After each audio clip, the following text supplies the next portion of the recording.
quelle est la différence entre un trader particulier et un gérant de fonds? Il y en a deux, évidemment, qui vont se situer au niveau de la performance et au niveau du risque, forcément, puisque ça va suivre. Et c'est ce dont on va discuter dans cette vidéo. C'est parti.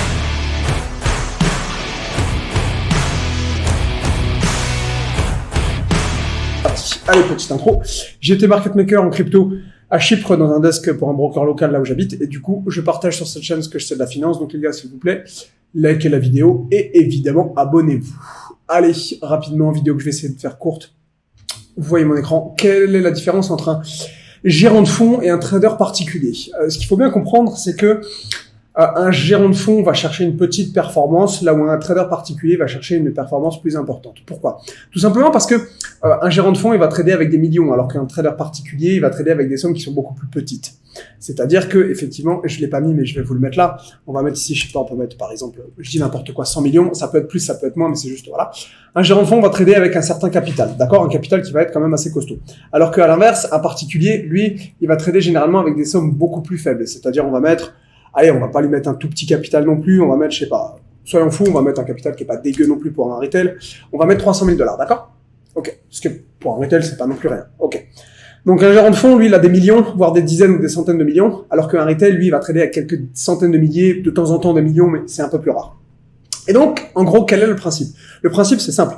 Le principe, c'est qu'un gérant de fonds, la seule et unique chose qu'il veut, c'est ne pas perdre ses fonds. Pourquoi? Parce que lui, comme il trade sur 100 millions, s'il fait, on va dire, allez, on va prendre 20% de moyenne à l'année, il a fait 20 millions. C'est largement suffisant. Mais ce qu'il veut pas, c'est perdre ces 100 millions pour, à la fin de l'année, dire, en gros, à ses investisseurs, j'ai perdu les 100 millions.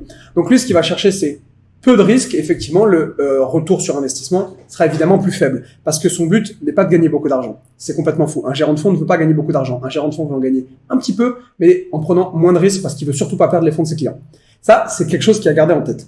À l'inverse, le retail, lui, il va prendre beaucoup plus de risques parce qu'il a un capital de 300K. Sur 300K, s'il fait 5 ou 10%, il va pas aller loin. Donc, il est obligé de prendre beaucoup plus de risques. Évidemment, le retour sera bien plus important. Ça va varier de, alors évidemment, quand ils sont positifs, parce qu'il y a plein de retail qui gagnent pas d'argent, mais quand ils sont positifs, 20, 30, 40%. Et ça peut aller jusqu'à des mecs qui, des fois, font des 2, 3, 4, 500%, voire plus, sur l'espace d'une année. C'est très variable, la performance d'un trader particulier.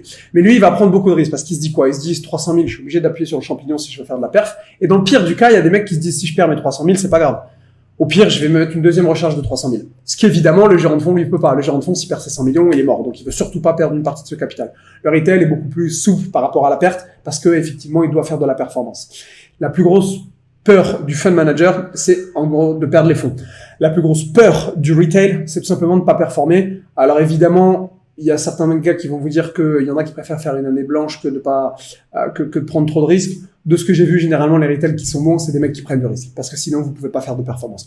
Donc ça, c'est un schéma qui est vraiment à garder en tête. Pourquoi je fais cette vidéo? Parce que simplement, souvent, on me demande ce que je pense, en gros, des bots de trading. Alors, j'en ai pris un ou deux. Désolé si vous aimez bien ces bots-là, que vous les connaissez. J'ai rien contre eux, mais c'est simplement pour vous montrer, en gros, ma façon de penser. Quand on est, vous voyez, c'est des trucs automatiques qui vous disent que ça trade le marché des cryptos. Voilà, j'en ai pris des cryptos de manière complètement automatique. C'est relativement sécurisé. Ils vous font toute une FAQ, etc., etc.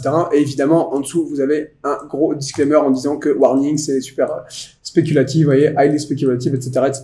Là, j'en ai pris un autre, c'est un petit peu le même truc. Comme le marché crypto est décentralisé, on vous vend beaucoup de bots et beaucoup de solutions automatisées sur Internet qui traitent les cryptos 24/7, c'est-à-dire H24, 7 jours sur 7, ça s'arrête pas pendant que vous dormez, etc.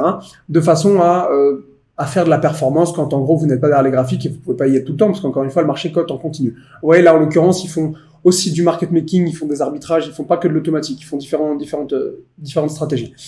Le truc c'est de dire en gros si ce genre de produit marchait, si généralement ce genre de produit vous promettent des 40-50% à l'année voire plus. Si je vous dis ça vous fait du 5 ou 10% à l'année, ça va pas être attirant.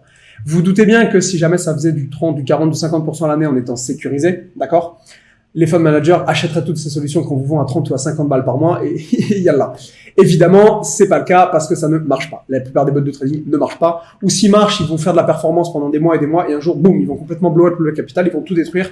C'est ce qui se passe sur pas mal de bots. Et c'est justement ce qu'un gérant de fonds veut éviter. Il s'en fout de faire encore une grosse perf. Ce qu'il veut, c'est être sécurisé. Low risk, low reward. Il veut pas prendre de risque avec ses 100 millions, quitte à faire une perf plus basse. Encore une fois, tout simplement parce que ces robots ne marchent pas. Et c'est pour ça que les fund managers codent généralement leur propre AI, leur propre intelligence artificielle ou emploie des traders qui vont développer des algorithmes qui sont beaucoup plus complexes et qu'évidemment, vous n'avez aucune chance de trouver sur les marchés. Ça vaut des dizaines de millions de dollars. Rassurez-vous, vous n'aurez jamais accès à ce genre de matériel. Donc, arrêtez de me demander, pour répondre à la question, si en gros, ce genre de matos, ça marche. Parce que la réponse, elle est claire, évidemment, ça marche pas. Ou alors, si ça marche, ça va marcher un temps, et au bout d'un moment, le bot va partir en couille, et ça va exploser votre capital, parce que concrètement, c'est comme ça que ça marche.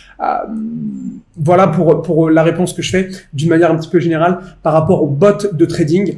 Et voilà la différence qui est très importante et que vous devez tous garder en tête. Comprenez que un gérant de fonds cherche pas à faire beaucoup de perf. Parce que qui dit beaucoup de perf, dit high risk. Et lui, il veut pas du high risk. Il veut du low risk. Pourquoi? Parce qu'il veut pas perdre ses fonds. Donc effectivement, il aura la contrepartie, c'est-à-dire un low reward, c'est-à-dire une performance qui est plus basse, mais s'en fout. Quand à la fin de l'année, il a fait 20% ou 25% sur 100 millions, je peux vous assurer que le mec qui sabre le champagne, il est content d'envoyer des lettres à ses investisseurs en disant qu'ils ont fait 20%. Voilà. Par contre, à la fin de l'année, il ne va pas faire moins 20% et envoyer des lettres aux investisseurs en disant, bah les gars, je suis désolé, sur les 100 millions, il en reste plus que 80 parce que j'ai fait moins 20%. C'est ça le but d'un fund manager. Un retail, il est beaucoup plus apte à prendre du risque parce que c'est son propre capital, il peut faire ce qu'il veut et donc il peut se permettre théoriquement de perdre les 300 000. C'est ça qu'il faut comprendre, encore une fois. Ils ne chassent pas la même chose. Ne vous dites pas qu'un gérant de fonds veut faire beaucoup de perf. Bien sûr, s'ils font du 40, 50, 60%, 70%, c'est mieux. Évidemment. Mais ce que je veux dire, c'est qu'à la base, un gérant de fonds, c'est pas ce qu'il cherche. Un gérant de fonds, il va chercher à prendre peu de risques, à faire une performance sûre parce qu'il a énormément d'argent à gérer. Ça lui suffit de faire 10, 15, 20% sur des dizaines de millions. Un retail qui traîne avec quelques dizaines ou centaines de milliers, il peut pas se le permettre. Donc lui, il doit appuyer sur le champignon. Effectivement, il prend beaucoup plus de risques. Par contre, effectivement, quand ça marche, forcément, la perf est beaucoup plus belle. C'est pas du tout les mêmes peurs, c'est pas du tout la même mentalité. Il faut bien comprendre ça. Un gérant de fonds cherche à se sécuriser. Un retail, lui, il va chercher à uniquement faire de la perf, ce qui n'est pas forcément le cas d'un gérant de fonds, des fois. Voilà, grosso modo, pour cette petite explication. C'est un petit peu plus complexe, mais je rentrerai dans les détails dans une autre vidéo. Sur ces belles paroles, les amis, et je vous dis à plus.